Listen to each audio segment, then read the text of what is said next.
You're tuned in to Shop Talk, presented by RaceOnTexas.com. Here's your host, Caleb McFarland.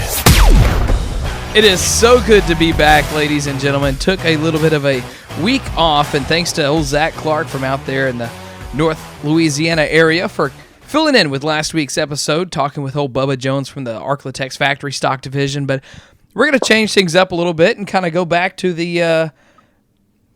management, I guess you can say, and we're going to put our Karen haircut on and ask to speak to the manager. And joining us this week is the management crew from 105 Motor Speedway. Joey, Chris, and Doug are here with us. Doug is on the tech side. Chris is our race director. Joey is the chicken with his head cut off that runs around on race night. Guys, it's so great to be able to sit down with y'all here this afternoon. Oh, yeah. Thanks for having us. Appreciate you taking time to chat with us. Hey, anytime. Happy to be here, and happy to kind of share the story that y'all have with everyone and kind of how we got to where we are right now with 105 Speedway. And it all kind of started with the idea of doing a big race at the end of 2020 that turned into taking over the famed Texas Grand. Yeah, you want us to just get into that? Absolutely. I'll throw the crickets in on that part. All right. So, yeah, we, our normal circle of friends that kind of got into a lot of different things over the years. We were looking at putting on a show, and David Sawwester actually heard that we were looking at doing that after he had made the tough decision to cancel the Texas Grand. And, long story short, Chris and I went over and talked with him about buying out his race equipment. And, we had kind of talked previously, before we went to meet with David, that if the opportunity kind of presented itself, we would throw out, getting the name and trying to continue the tradition. And, the conversation went well, and next thing the timing was perfect, and we threw out that, for so long he had wanted to have at least 25 Texas Grands, and we couldn't let it stop one short. So, we told him we wanted to continue it, and we're able to make a deal with him, and away we went. And, that anyone that was there that weekend could definitely attest to the fact that things went along pretty good that weekend. We had a lot of cars, a lot of new things, running transponders and everything like that. But, it all flowed and went smoothly. And Chris, I'd say that that's something that was kind of like right in your wheelhouse as far as the race direction thing went. Yeah, I think, I've had the opportunity to race with a lot of the different series, a lot of the, upper tier series. And, naturally you try to take things that you've seen or experienced with those sanctioning bodies and try to bring that here locally, So I think that helped. I think we had a good crew in place. We had the Westhold transponder guys actually, on site to help us and keep that part of it running smoothly. So it was definitely a group effort. And yeah, I got to work with Scott upstairs, and they have a great deal going on, and it's so nice to see that type of technology kind of being brought into our area of racing and in the Southeast Texas, East Texas area. And it's a game changer. It really is, because it kind of takes away the question of, well, what happened here, what happened there, because you can sit and scroll up through a log of 20 laps and say, no, this is where you went off because you didn't cross the stripe again to put in another time on lap 12. And it really kind of helps bring things about as far as a new change and a new direction with 105 Speedway. And a lot of that extra improvement kind of went in at once the Texas Grand started and carried over all the way up until, here we are in the middle of March as far as upgrades and everything go. Crickets. I'm trying not to step on anybody's toes when they're Right. talking. Go ahead, Joey. So one of our main goals with the Texas Grand, it traditionally had such a big car count that we wanted to make sure that the show would flow and, we wouldn't have delays with lineups. The event of yellow, we wanted to be right back to racing as quickly as possible. So that was one of the main motivating factors to bringing Westfold in with the transponders. And, the fact that they parked about 50 years of scoring and transponder experience combined in the tower, it put on a really good show. So that motivated us to buy the entire system. Now we've got over 240 transponders and, our own decoder, computers, digital scoreboard, all the bells and whistles. And, the really nice part about it is that it does take out all subjectivity. It's black and white, ones and zeros, if you will, on scoring. And then it's so much quicker. Our lineups are a button click away, and we're able to meet one of our big goals of getting out of there at a decent hour and sending people home, at a decent time with the kids and helping to make it a family atmosphere. So the investment in technology is really one that pays off in a lot of different areas. Absolutely, because if the fans aren't happy with the time that they get out of the races, then they may not come back for a few weeks, or they may not come back at all. And so, running that timely show is critical, especially when it's one of those instances where new management comes in and takes over. People are kind of left with certain expectations of, well, I wonder how this is going to go, and kind of have that mindset. But, I have to say that as far as, the first 3 weeks of the season, 105, y'all been getting done at a pretty good early time, just minus with a couple exceptions of having some long reds after wrecks. But, as far as things that y'all are able to control, things are moving pretty well. Yeah, they have. They have gone pretty well. Like anything, there's always room for improvement. And I think, the good thing about our group is we're honest with ourselves and understand where we need to be better and where we need to improve. So, we're definitely a motivated group and want to do something that's, hopefully special for the Houston area racing scene. To be able to take week after week and, try to build on the success and change things that didn't go right and find ways to keep improving, that's one thing that within racing I feel is a very key factor because, as the definition of insanity goes, repeating the same mistake over and over, expecting a different result, boom, that's, insane. So, trying to find different outcomes of improvements is something I know that a lot of drivers, love to see on the, on their side, but especially a lot of fans. And, to kind of backtrack just a second, we kind of touched on the technology aspect of taking the subjectivity out of it and everything. But, people always kind of start raising eyebrows when they find out who the tech man is going to be, at any racetrack. And, as far as, teching goes, Doug, what would you say would kind of be your main thing that you want to, I guess you could say, like, try to instill and not necessarily enforce, but just kind of leave people knowing in the back of their mind when they come to 105 or think about going to 105 of knowing that, oh man, Doug Ivy's their tech guy?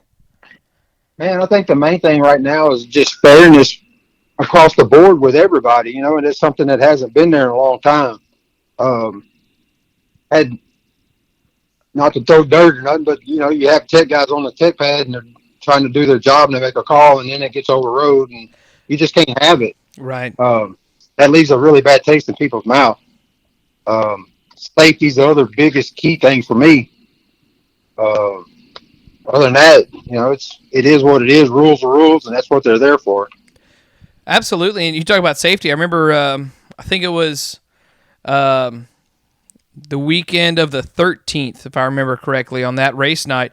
Somebody lost a piece of lead in the middle of the race under that caution. Chris, you're driving around on a four-wheeler, sitting here holding the lead up to everybody and talking on the receiver, explaining to all the drivers, this is why you put 2 bolts in your lead, paint it white, put your number on it, and then y'all go and call all the cars to tech to find out whose piece of lead it is. I mean, safety right there, is on the forefront because, if somebody gets hurt, well, they can't race. Their life may change, but also at the end of the day, you want to create and maintain a safe environment so that people feel comfortable to be able to come race at that track. Yeah, I think that, everybody, a lot of people focus on themselves and they don't think about how certain things that they do or don't do can affect others. And, when you start talking about lead and, again, with some of the racing that I've done and, I've seen the Chubb Franks of the world that, get hit by a big mud clod that collapses their whole helmet, the front of their helmet, and they're, multiple surgeries, facial surgeries to get everything put back where it's supposed to be. And, obviously we don't want that to happen at our track. We want to make sure that not only, the drivers are safe, their other competitors, and even, with the, on the spectator side and people, watching the race, we want to make sure that everybody goes home to their loved ones and, hopefully go home with a smile on their face. Being safe and having a great time doing it. We see a lot of stories, across social media about, different racers and, things that they look for and why they do it. And there was a story that kind of went around after this week with Bristol that, there was one guy in the stock car class that, he might have, quote, as people are saying, not been there. But he's out there having fun, having a blast, and just making a lifetime memory, getting to do something that, not many to any people would ever get to do. And it just really shows, that the aspect of, everyone does racing, is involved with racing for their own reason because they get some type of different joy out of it that, somebody else may not get or understand. So, what would you say? We'll just kind of go down the line here. We'll go Joey, Doug, Chris, as far as, one of your, things that you really enjoy about racing that just kind of brings you that joy and happiness. Not necessarily, from the management side or from the driving side, but just kind of in general. Well, since I got button hooked here and have to go first, I think the part that I really like about it is that it's a sport where, the competitiveness is, I would say, second to none. And at the same time, you've got something where, the car's sitting on stands or on a lift all week and you've constantly got something to think about. If I do this with a spring or that with a bar angle, how can I solve the problems that I feel like I had last week? You've always got something to think about. And, kind of the nerd in me, it keeps the scientific method alive, if you will. Right, you've got to keep, making a change and then evaluate the results and then go again. And the whole time, you're chasing a moving target because everyone else is doing the same thing. And I think it keeps your mind fresh. And then at the same time, it's a pretty good time going out there and wheeling them. I like it. That's kind of one of the reasons why I started, getting involved and enjoying sprint car racing is because, they're the only class of a race car that defies physics. Any other car, you pitch it into the corner, it rolls over, goes with gravity. But a sprint car, it leans into the corner, and just the scientific aspect, the nerd in me, to quote Joey, it's just kind of it's really cool. There's nothing like it. Plus when they're freaking going, 100-something miles an hour in the corner and then just turning left on a big track. But at any rate, Joe... Yeah, that crutch keeps the left side planted pretty well. Oh man, abso-freaking-lutely. What about you, Doug? Man, I don't know how you top what Joey said, but for me, the biggest thing is competitiveness. I grew up around racing, so that's just kind of instilled in you. Just a drive to do better every week, Right. That's pretty much it for me. Man, a few words, but I mean, you hit it on the nail. I mean, that's the week in, week out that keep people going. Is you want to be the guy that hangs out in the back, or you want to put the work in, to kind of start improving and working your way to the front. And it's almost like you could look at. Well, I'm not going to try to pin one Greek tragedy to it. There it is. But there's kind of one of those little things where you have this big moment, you have to overcome it, work through it, and I don't know. They should probably go back in time and write something about it. Heck, they could write it about chariot racing and trying to make a chariot faster. But well, Chris, they took a few answers off the board, and that's. Yeah, they did. So now you get to be really creative. No, I think everything that they touched on, was originally part of what I was going to say. But, I think as I've slowed down and not raced as much, the one thing that I enjoy now is helping other people, and being a part of somebody's first heat race win and somebody's first USMTS win, or, stuff like that.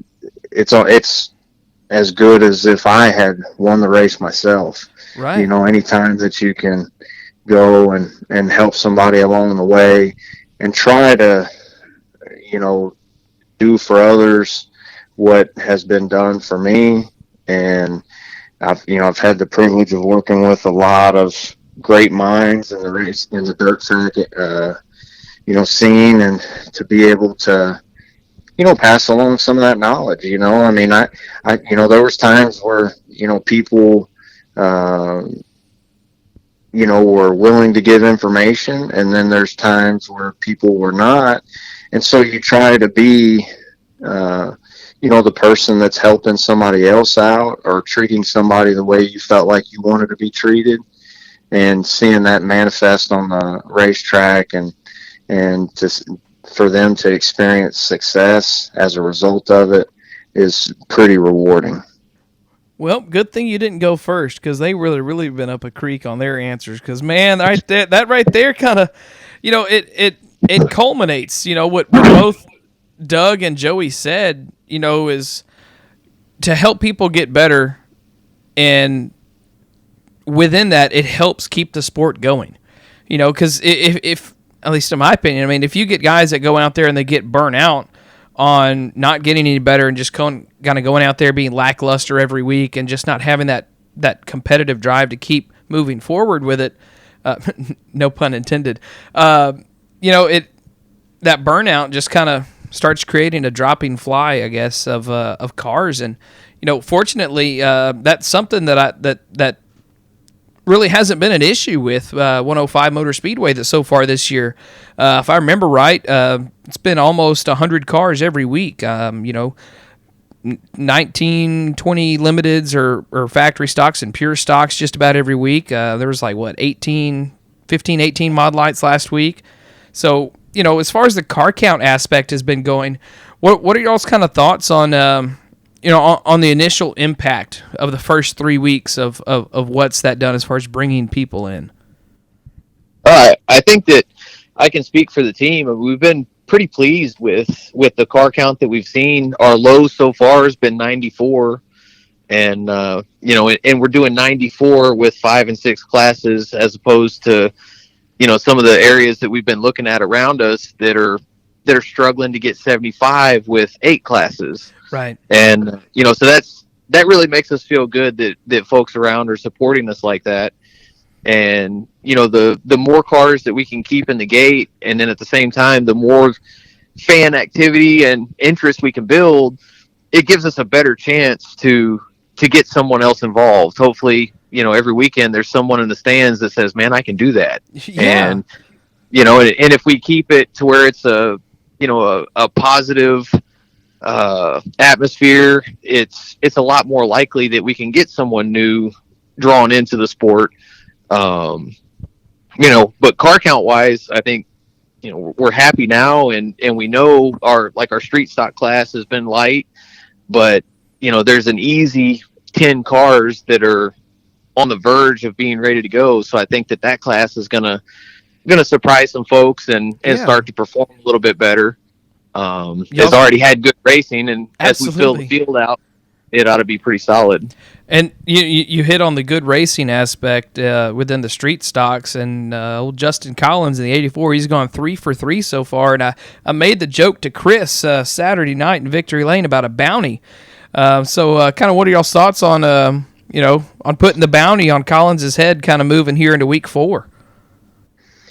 I told him in Victory Lane, I said, I was like, man, you win any more of these damn races, we're going to have to put you on the payroll. I mean, he's got off to a great start, and, it's a great family, the Collins family that, have a track record that goes way back with 105 Motor Speedway. And so it's nice to see him out there competing, and, I'm sure, hopefully anytime somebody has that type of success that, some of these other guys, go to the lab and try to put in the work to find that extra 10th or 2 to see if they can get over the hump and, get in Victory Lane.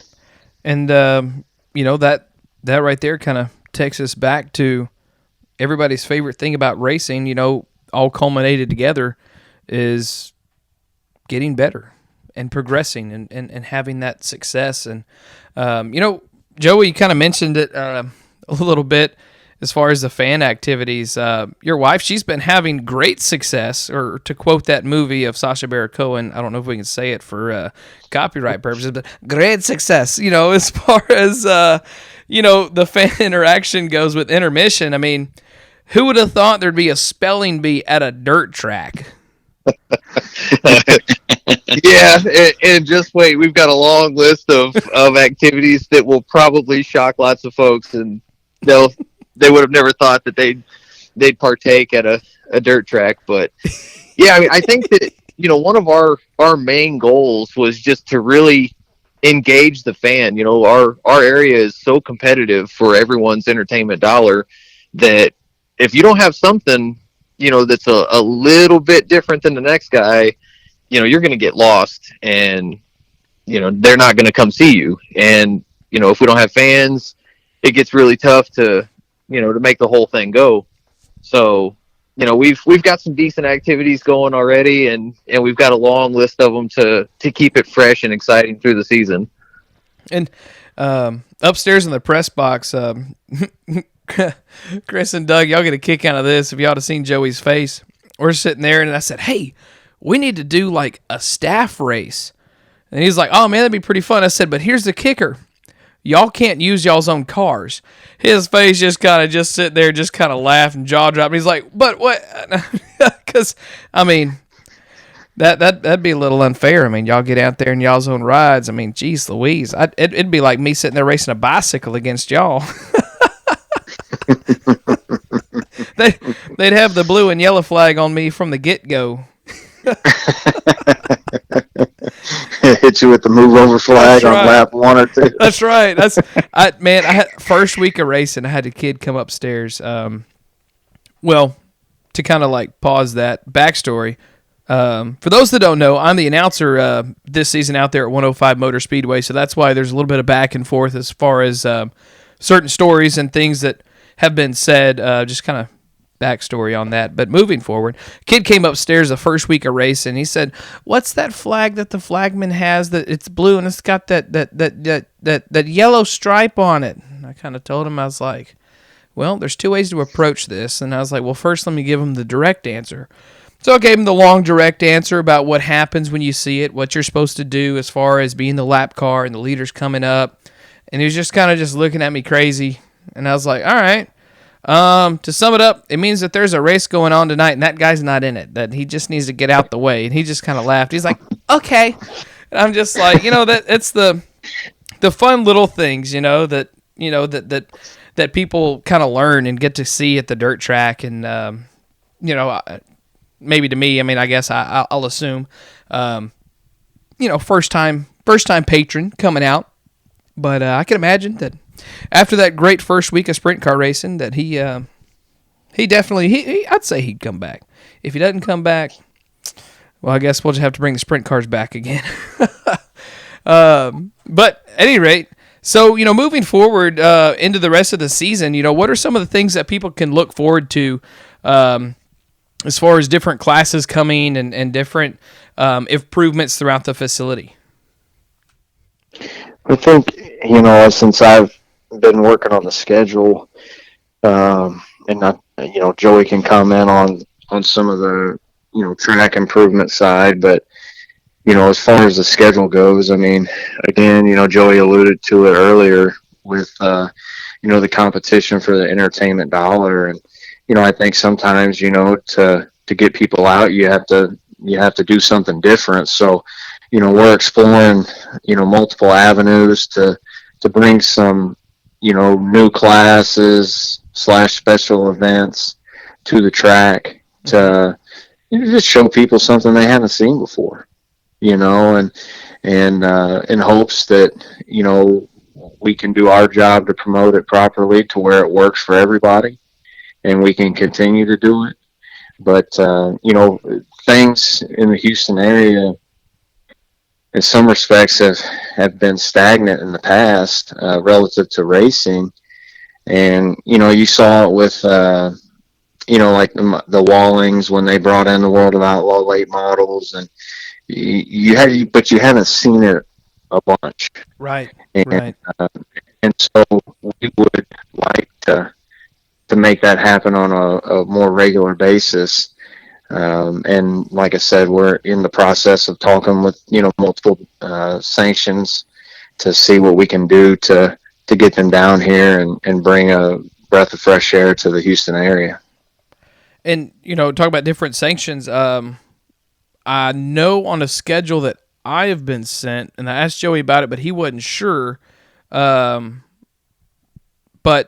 Also, press release, if y'all are paying attention, just in case. This weekend on the schedule that I've got is we're gonna have the late models. Are we? Is that we're still gonna have some 3 wide late model running this weekend, or did that kind of change a little bit since February? It definitely changed. Okay. I'll make a note. Have not been in contact with the South Texas Late Model Series as of yet, but I know that everybody in our group has expressed some interest, not only in the late models, but, it would be nice to see a revival of the modified class as well. Yeah, and absolutely. Just to see some of those, see some of those cars come out with, a little bit bigger motors and hit a little harder. And again, to see, the late models, to see something that, a lot of people in this area haven't seen on a regular basis. So definitely want to work towards something like that, whether if it's STLMS or, that DFW crate late model series. They seem to have a pretty good following. Right. I think for our area, something, crate related, late model wise, probably makes, the most sense. When it comes to late models and modifieds, those are my 2 favorite classes. So, to be able to bring those at any opportunity we get would be great.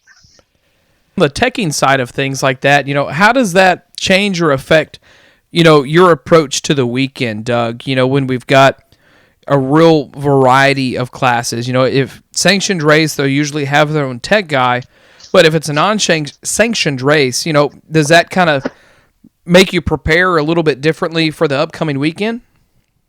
That's a good question. Hadn't really got to that point, but you would think you definitely have to sit back and regroup for a minute, and because it's a class that we don't normally deal with, so the different aspects there that you got to address.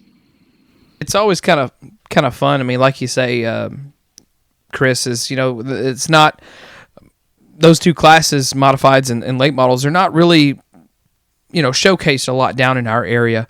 I feel that we're a very big sprint car heavy fan base, that we have down here in our area. When sprint cars are on a schedule, everybody just, kind of comes out in droves. And, don't get me wrong, there's nothing wrong with it. It's freaking awesome. But like, what would you say, Joey, would kind of be the, I guess you could say like the different marketing approach, to try to get that hype going with late models kind of coming in and people really not getting to see them as often? I feel like it's a little bit of a tough situation to sell folks on that have never experienced it. I almost feel like you have to show them. You need to show the late models at Attitude because it's such a sexy looking car. When it's at Attitude and on the racetrack, everyone's used to the sprint cars. They know that that's a circle track car, right? And when they start seeing these giant bodied late models, especially if it's just sitting still, where the right front's 18 inches off the ground, and I'm not sure that everyone fully understands them, right? But once you see it at speed and can see how they're just stuck to the racetrack, they start to sell themselves. Absolutely. Anybody that denies that that's a pretty impressive piece of machinery to watch go around a racetrack is probably not watching. And I think as far as promoting it goes, I think it's just, it might have to change our media type a little bit. Right. You need to show the videos, you need to show the clips and let people, have a glimpse at what they really look like in action. And, a sprint car looks fast sitting there, right. A late model can probably be a little confusing to someone that doesn't know about them. Correct. Yeah. I follow that. I like it. Yeah. In the beginning of that, you kind of mentioned as far as, like something you want to see or a goal. So individually, we'll make it easy on you, Doug, this time. But we'll make it difficult on Joey.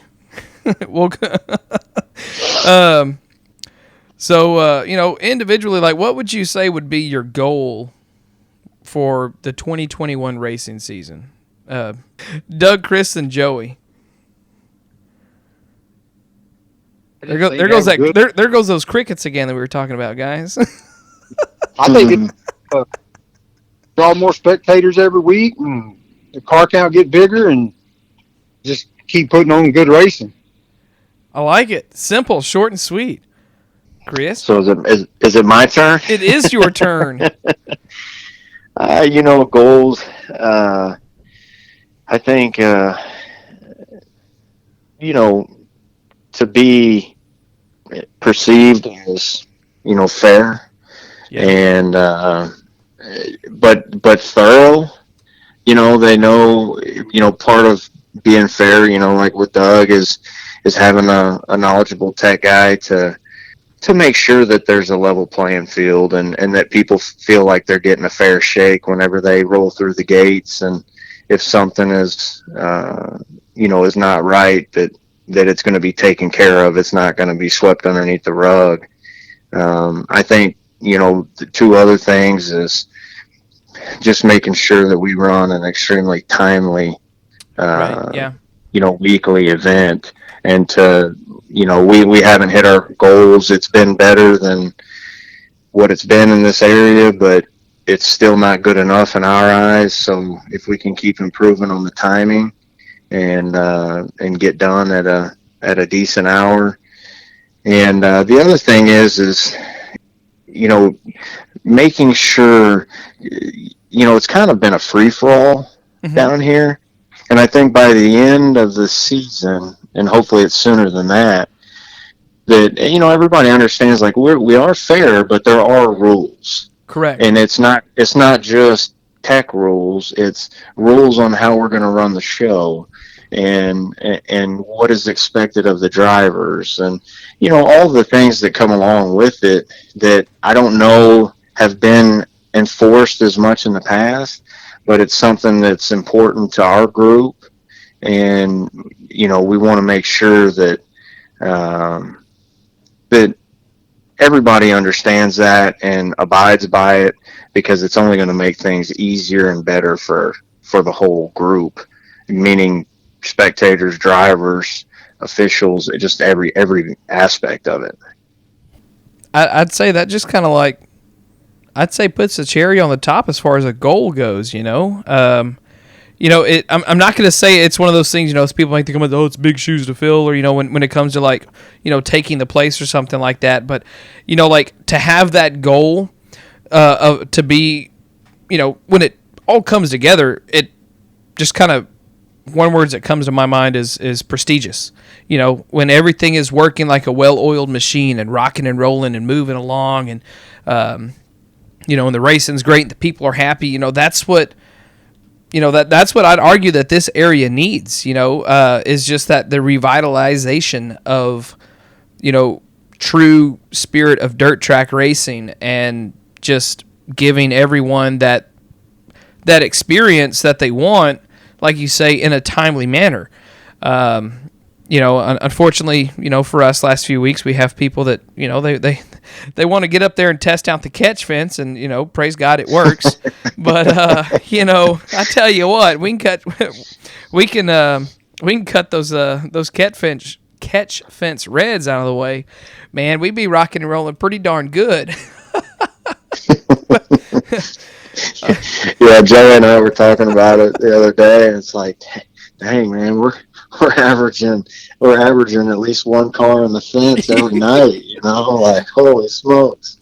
That's the crazy thing about it too. Is like last weekend we had to run those 3 makeup features from March 6th before we could start our March 20th program, and if you take out that time of running the makeup features and also the red with the catch fence with the limited, down the backstretch, like that put us pretty close to I'm gonna say Texas Grand time, as far as what time we got done. I remember with the Grand, I couldn't check into my hotel Friday night until 1:00 in the morning. I changed my reservation around so that way I could get 2 nights out of my hotel room for the price of one.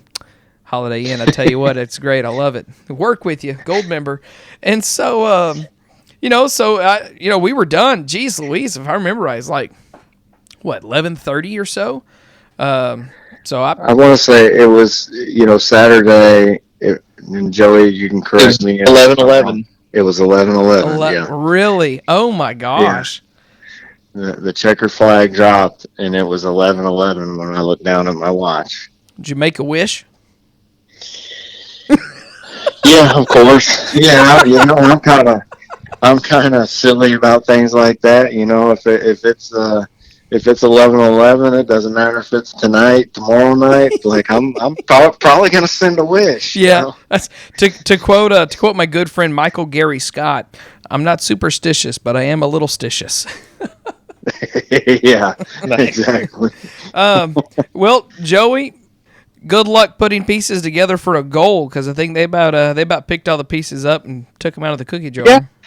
Yeah, I feel like since Chris took all the good ones, I'm just going to tell everybody that he loves doing aluminum body work and let him work on that. Yeah, that's a low blow, my friend. That's a low blow. Well, you know what? That sounds like a great story. So, Chris, what happened? Well, it's you got to be careful who sees you with a pair of hand shears, because you will get voluntold that you're doing body work. So it's a constant joke that flies around in the shop when we're working on cars, and it's a necessary evil, if you will. And yep. And unfortunately, my fabrication skills are definitely bringing up the tail. So therefore, I get hustled into doing the body work while Doug and Joey handle all the fabrication stuff. So, it works out. I mean, I'm a little, I would say, a little slower. Right. I take my time, but generally when it's done, it's right for the most part. So, but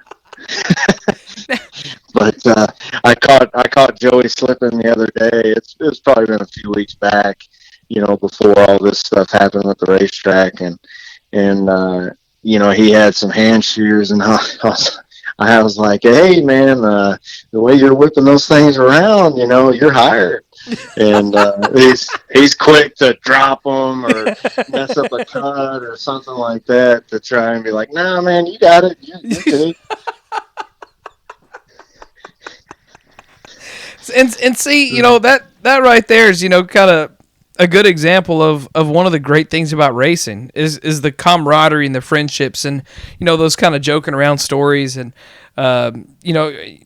you could probably go to any shop across the country and somebody's got a great, just golden story that is, they have their little inside joke of it. And then the story behind it is 20 times better than the inside joke, because now we're going to have some fun. We're going to keep a pair of scissors handy at the racetrack just randomly, and we're just going to hand you a pair of scissors randomly. And it may not be shears, but, and just in case, we'll get you some safety scissors. We'll get you some pre-K safety scissors. I can assure you this, because it's happened to me, and honestly, the piece of sheet metal is probably still hanging in Joey's shop, but don't let yourself make a mistake, because if you will, it'll be hanging on the wall with a sign that says, somebody wrote in Sharpie, never forget. Oh my gosh. What was that, Joey? It's still here. Yeah. See, and I messed up because, we had it's a heck of a story about when we built a street stock from the ground up in 2-3 weeks, and then went and first night out won 10 grand with it. And Joey had come up with this great idea for sail panels. And so nobody had the heart to tell him that they were ugly. And it was late. So it was like, hell with it. Let's roll with it. Hey, it's a sail panel. It'll work. Well, he ended up changing them. Thank goodness. And I had them damn things forever. And then I made a run to the scrap pile and I got rid of them. And that's probably not that long after the Never Forget piece of sheet metal showed up, and it's like, crap, man, I really screwed up by not keeping those sail panels. Missed opportunity. Got to be on your toes. Yeah. That was a colossal mistake on my part, because now there's literally like no evidence of it, Hey, you can't say there's no evidence, Chris. There's evidence now. It will now be archived in this episode of Shop Talk. Yeah, no pictures that didn't exist. I will straight up go through my phone back in, 2016 and see, because I had to harass him there for a minute, because I had them and I stumbled upon them like sifting through sheet metal, and I remember sending Joey a picture of them like, hey, you remember these? And just kind of poking the bear. So there's got to be a picture somewhere.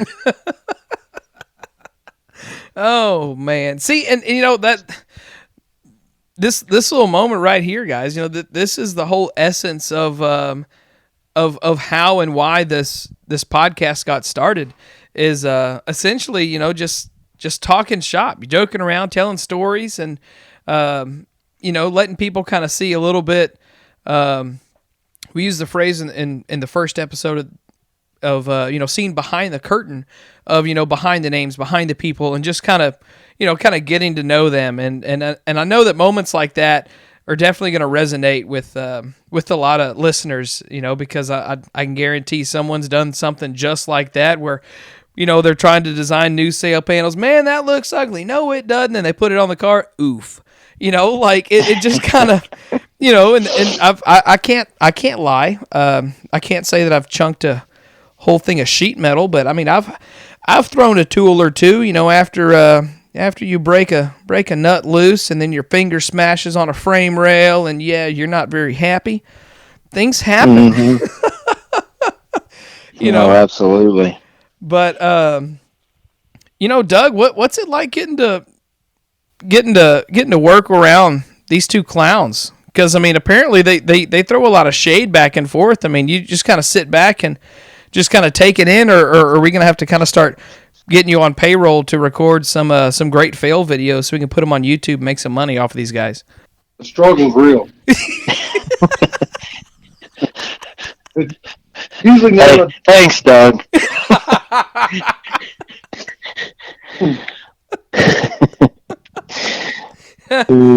Jeez Louise. But well, guys, we're gonna go ahead and wrap things up. Let y'all kind of get back in with y'all's evening and kind of getting back in with the families and work on getting ready for another weekend of racing coming up. It was great to sit down and have all y'all on this episode of Shop Talk. A few weeks in the making, but guess what? We finally got it nailed down, and just kind of starting to close up our little segment and series of getting with track promoters and owners on, kind of giving them an opportunity to talk about their racing facility and what they have going on. So if you had to leave one last, and y'all can fight for it, flip coins. We know it probably won't be Doug, but if y'all had to. If y'all had to kind of leave one lasting line or thing of a takeaway that you would say would draw someone to come out to 105 Motor Speedway for the first time or even come back for the first time this season, what would it be? Joey? I already called you out while he was still talking. Check the tape. Check the tape.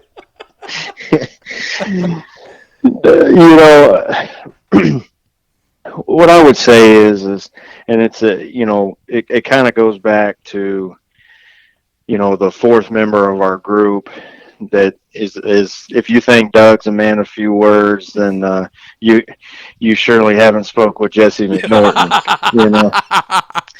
Facts, straight facts. Yeah, but I think the biggest thing is really probably what most people would associate with Jesse McNorton, and he's a guy that cares about other people having a good time, and that extends to people that are racing alongside of them. If they ever need anything, he's gonna provide it. It doesn't matter how much it costs. He's gonna go above and beyond to make sure that somebody else has a good time and enjoys themselves. And I think that that's really the overall mentality of the whole group, and it comes from him. And to make sure that every fan, every spectator, it doesn't matter if you're getting something from the concession stand, if you're taking in, the announcer and what he has to say, the racing, the drivers, and their dealings with the officials and just all the employees, everybody involved in this group wants to make sure that something positive happens. And I feel like that they're willing to go to great lengths to make that happen. So, that's what I would say. And folks, that's the way it is at 105 Motor Speedway here in 2021. That's the goals, that's the vision, and it's going to get put into motion. Want to thank you guys again for coming to chat. Here we are. We're knocking 50 minutes in, and it feels like it's been only 5. But Joey, Chris, and Doug, thank y'all so much for taking the time out of y'all's evening to sit down and kind of talk about where the direction is headed with 105 Motor Speedway and moving forward as well. Oh, thank you for having us. Yeah, we appreciate you coming out and hanging out with us every weekend, and for making time to talk with us tonight. Y'all are most welcome. It's a blast. People always kind of ask me what's it like to announce, and I'm like, I get paid to watch racing and tell people what happens. And I mean that's I guess the best explanation of what it's like to announce. I mean, you get to have fun. You get paid to have fun and have fun with everybody, and it's, I don't know, that'd have to be my way to sum it up. But at any rate, to sum it up and wrap it up, If y'all got any questions, comments, concerns, as always, feel free to message us at the Shop Talk Facebook page as well. You can email me at caleb@raceontexas.com. And to wrap things up, as I always do, I'm Caleb McFarland. Thank you, and good night.